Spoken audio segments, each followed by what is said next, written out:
1.5 লাখ চৰকাৰী চাকৰি আছে, অহাবাৰ আৰু 2 লাখ ওলাব। যি লৰাই চাকৰি পাব ভেঞ্চাৰ স্কুল কলেজৰ থ্ৰুদি চাকৰি পাব নালাগে। অহাবাৰ আমি হিচাপ কৰিছোঁ টোটেল আমাৰ গভৰ্ণমেণ্টৰ দিনত যাৰে চৰকাৰ হয় যেনেকে হওক শিক্ষক আৰু প্ৰফেচাৰৰ চাকৰি আমি 75,000 মুকলি কৰি দিব পাৰিম।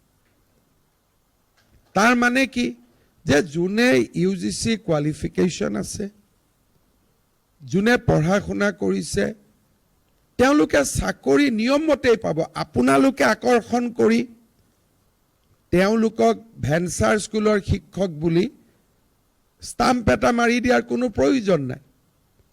ল'ৰা শুনা পঢ়িছে, চোকা কৰিছে, তেওঁলোকে নিশ্চিতভাৱে চৰকাৰী চাকৰি পাব। চৰকাৰী চাকৰি নাপালেও অসমত যি উদ্যোগীকৰণৰ ধুমুহা আহিছে, শিক্ষক নহ'লেও মই আন ভাল চাকৰি এটা পাম। আমি আইনৰ বিৰুদ্ধে কিয় যাওঁ? এতিয়া আপোনালোকে মোক কৈ আছে ছাৰ 12টো খুলি দিয়ক, 13টো খুলি দিয়ক।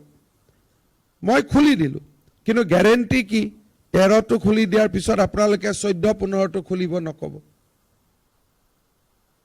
যদি মই 25ও খুলি দিওঁ, আপোনালোকে অহাকালি 26-27 কৰি ল'ব। আমি অসমত সমস্যাসমূহ সমাধান কৰিব লাগে, তাক আমি বঢ়াব নালাগে।